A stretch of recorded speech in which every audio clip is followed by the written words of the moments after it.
Bienvenue sur PMD Football, hein. On va faire le résumé de la saison de Serie A avec les équipes reléguées, le top 4, les équipes qualifiées en Champions League, les révélations et tout, comme on l'a fait avec la Liga et la Premier League. On va ensuite parler du final de FA Cup qui opposait Arsenal à Chelsea. D'abord la Serie A, la Juventus champion, on l'a vu tous, 82 points. Deuxième, l'Inter de Milan, 80 à 1 point de retard sur la Juventus. La Juventus qui a gagné le championnat à 2 journées de la fin. La Juventus, comme d'habitude, a imposé sa loi dans ce championnat italien. C'était l'équipe, je ne vais pas dire l'équipe la plus redoutable, ni l'équipe la plus complète ou bien l'équipe qui nous a le plus impressionné cette saison, mais l'équipe qui a été là, hein, qui a été présent quand il le fallait, l'équipe qui a su gérer ses temps forts et ses temps faibles pour pouvoir enfin gagner ce 9e titre consécutif de championnat italien. Chapeau à Cristiano Ronaldo. À 35 ans, il nous met 31 buts en une saison de Serie A quand on sait que ce championnat est réputé tactiquement très difficile à jouer. Les défenses sont très compactes, c'est des équipes qui misent sur une défense très compacte. De ce fait, on a du mal à marquer des buts. On l'a vu avec Ciro Immobile, on l'a vu avec Cristiano Ronaldo. Ils ont marqué beaucoup de buts sur penalty. Pourquoi? Parce que c'est difficile de marquer quand il n'y a pas de balle arrêtée là-bas, parce que comme je l'ai dit tantôt, c'est un championnat très tactique défensivement. Les coachs qui sont là, les Antonio Conte, ils sont très forts. Donc chapeau à eux de Ciro Immobile, 36 buts hein, en 38 matchs de championnat. Ciro Immobile, il est le golden il est le joueur qui a marqué le plus grand nombre de buts sur les 5 grands championnats. Il devance Cristiano Ronaldo et Robert Lewandowski et aussi le grand Lionel Messi. Donc chapeau vraiment à lui. Il a été présent avec la Lazio 4e, il s'est qualifié en Champions League. C'est une bonne saison, hein. C'est une bonne saison, même si avant le Covid, ils peuvent avoir des regrets, hein, parce qu'avant le Covid, ils étaient là à un point de la Juventus sur une très belle forme. Au retour, ça ne s'est pas bien passé et ça a fait que la Juventus a pu remporter ce titre, hein. Je vous le dis, s'il n'y avait pas ce Covid, la Lazio allait lutter jusqu'au bout. Donc chapeau pour les saisons d'Atlanta. Je me dis que cette équipe, c'est l'équipe c'est pas la révélation de la Serie A, parce que l'année dernière, ils avaient fait un très bon championnat en matière d'attaque. Ils marquent beaucoup de buts, 98 buts en championnat. Donc on s'attendait à ce que cette équipe refasse la même chose cette année. Mais s'il y a une chose qui nous a impressionné cette année, c'est la longévité de cette équipe. Cette équipe, elle est là. Cette équipe, elle ne se laisse pas faire. Cette équipe, elle a mûri.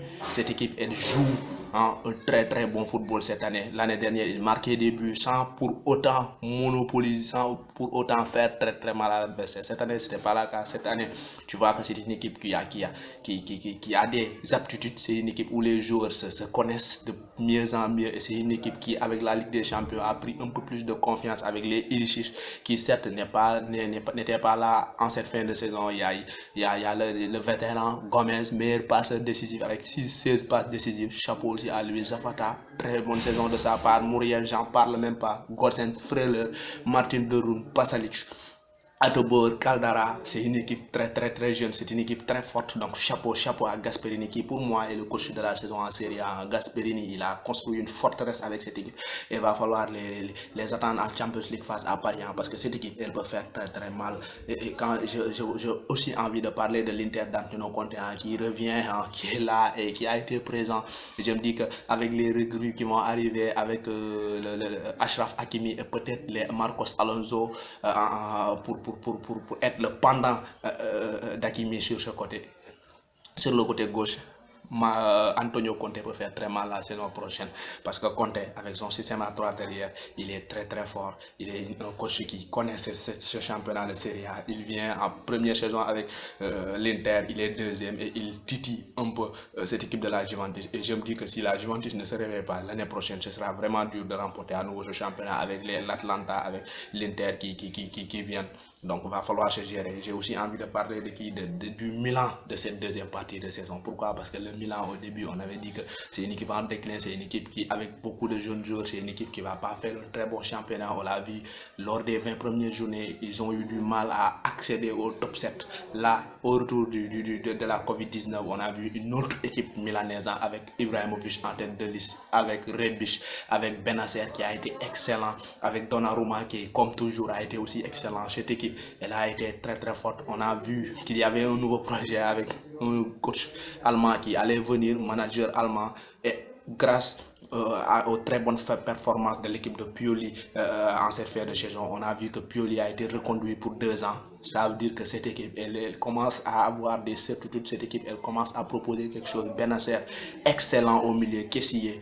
On n'en parle même pas. Raphaël Leao qui de temps en temps rentre et fait très mal. Donc je me dis qu'avec cette jeunesse, avec un peu de recrutement, un recrutement intelligent, cette équipe milanaise peut vraiment venir faire mal. Donc chapeau à Rome aussi. Ils ont fait un très bon championnat, 5e, qualifié en Europa League. Et l'équipe perdante de cette saison, c'est qui? C'est la Napoli. Napoli, avant le Covid, ils se luttaient pour la Ligue des Champions. Après la Covid, tu vois que cette équipe est luttée pour l'Europa League. Et à la fin, ils ne sont pas qualifiés en Europa League. Et je me dis que l'espoir, c'est quoi? C'est cette Champions League. Ils vont jouer le Barça, pas un très très grand Barça lors de cette fin de saison, mais on verra si le Barça Messi peut changer les choses à tout moment. Donc je me dis qu'il faut s'attendre à ce que cette équipe de Napoli cette saison se fasse éliminer en 8e de finale de Champions League et termine. Elle est déjà 7e en Serie A, donc ils ne seront pas en Ligue des Champions ni en Europa League. Et je pense que cela pourrait pousser un Kalidou Koulibaly à partir. Cela pourrait pousser pourquoi pas Fabien Ruiz, comme je l'ai dit lors du dernier Mercato, à partir, parce que c'est de très très bons joueurs qui doivent aller dans une équipe dans une équipe plus forte pour se montrer. Milik, on voit qu'il négocie avec la Juventus, il peut aussi partir. Donc je me dis que c'était un très bon championnat parmi ces 7 équipes. On a vu un championnat très très équilibré. La Juventus certes a été devant, mais elle s'est fait peur souvent parce que la Juventus certes elle est championne, mais la Juventus n'a pas proposé quelque chose de très très contraire cette saison. C'est une équipe qui s'est basée sur le talent de Cristiano Ronaldo et Paulo Dybala, avec un Matthijs de Ligt qui a eu du mal à rentrer en début de saison, à s'adapter à ce football italien. Mais au fur et à mesure de la saison, à partir de la deuxième partie de saison, on a vu un autre Matthijs de Ligt. On a vu un Matthijs de Ligt extraordinaire. On a vu un Matthijs de Ligt qui jouait à son niveau habituel, comme il le fait en Pays-Bas et à l'Ajax. Chapeau à lui. Chesney, on n'en parle même pas, meilleur gardien de la Serie A. Chapeau, vraiment excellent. Et j'avais aussi envie de parler de l'autre défenseur néerlandais, Martin de Vries, meilleur défenseur de la saison. Lui aussi, il a été fantastique cette saison. Chapeau vraiment à lui, au néerlandais. Il a montré que en ce moment, les Pays-Bas ont une bagatelle de défenseurs de top classe mondiale. De Vries, De Ligt, Van Dijk, Nathan Ake qui va signer à Manchester City. Ça va être vraiment du lourd avec Ronald Koeman. Maintenant, j'ai aussi envie de parler des équipes reléguées comme Spal, Brescia et Lecce. Elles sont reléguées. Pourquoi? Parce que c'est les équipes qui sont les moins fortes dans ce championnat. Pourquoi? Parce que c'est les 3 équipes qui ont enquis le plus grand nombre de buts. 82 buts, 78 buts, 79 buts. C'est trop pour pouvoir prétendre rester dans ce championnat italien. Ils ne seront pas de la partie l'année prochaine. Il va falloir cravacher pour revenir parce que le championnat italien, ça devient très très attrayant à voir. C'est un championnat qui est pas mal. Donc vraiment, chapeau à la Juventus, chapeau à Immobilier, chapeau à Gomez, le capitaine de l'Atalanta, chapeau à De Vries, chapeau à Gasperini, chapeau à Chesney, chapeau aussi à, j'ai failli l'oublier, Dejan Kulusevski, le joueur, il a été acheté par la Juventus avant à la mi-saison en janvier et prêté à la foulée à Parma. Et il a marqué combien de buts? Il a marqué 10 buts et délivré 8 passes décisives. Vraiment, chapeau à lui. L'année prochaine, je m'attends à ce qu'il revienne à la Juventus et jouer aux côtés de Cristiano Ronaldo et Dybala parce que ces 3-là peuvent former un trio de feu parce que Kulusevski, c'est un vrai buteur, c'est un renard et qui peut jouer allié droit, allié gauche et en attaque. Avec Cristiano Ronaldo et Dybala, on va avoir une attaque qui va beaucoup permuter, qui va faire mal aux défenses. Donc chapeau vraiment à lui. Arsenal a battu Chelsea.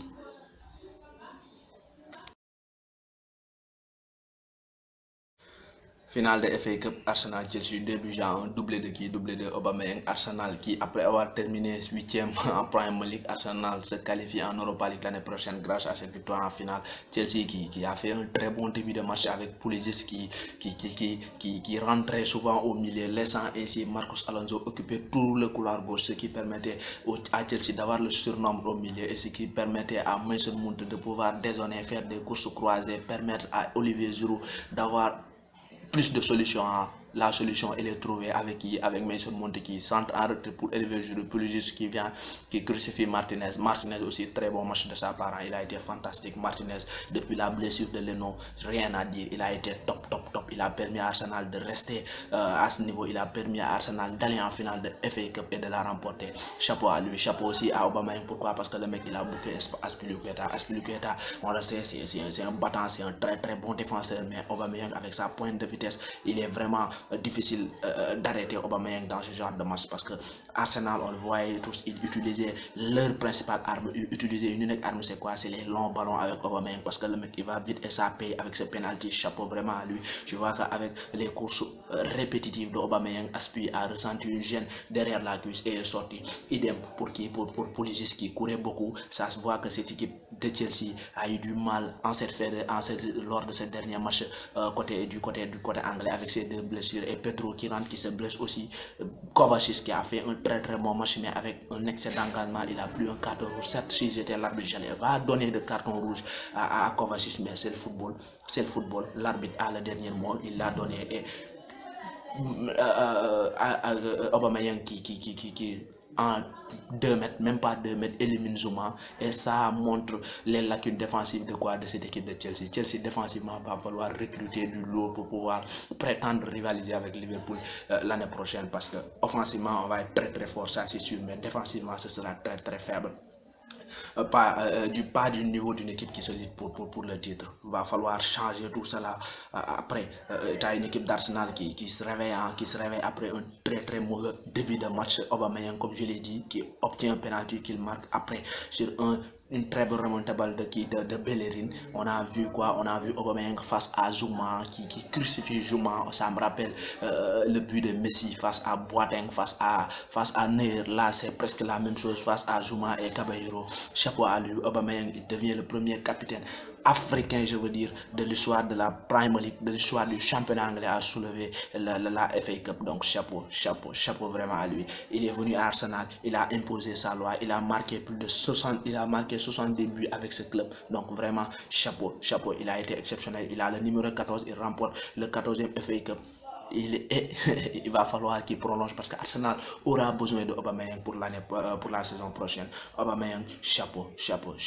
L'Africain, il a été énorme cette saison. Il est à, je me dis, un but de Jimmy Vardy pour le titre de Golden, du meilleur buteur du championnat anglais. Il est là, il remporte, grâce à lui, Arsenal remporte sa 14e FA Cup. Et je l'ai dit avant ce match-là, Arsenal, ils connaissent très bien cette coupe. Arsenal, la FA Cup, c'est leur coupe.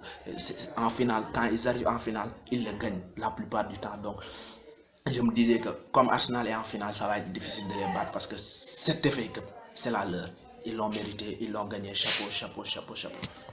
Maintenant, comme je l'ai dit, on a vécu une très belle saison à part la Covid-19. Je pense que c'était une saison pas mal avec Liverpool qui remporte son trophée de champion après 30 ans. Le Real avec le retour de Zidane qui remporte la Liga, la Juventus de Sarri avec sa 9e titre consécutif en Serie A, le Bayern de Hans-Dieter Flick, excellent aussi avec son 8e titre consécutif. C'était vraiment une saison, oui, vraiment fantastique, hein? Et c'est la fin des coupes, des championnats. Il reste quoi? Il reste les coupes européennes, à savoir la Ligue Europa et la Champions League qui vont démarrer ce jeudi, hein, je pense. Ce jeudi, on aura la Ligue Europa et vendredi, on aura les 8e retours de Champions League vendredi et samedi. Et après, on va enchaîner avec les quarts de finale de la Champions League.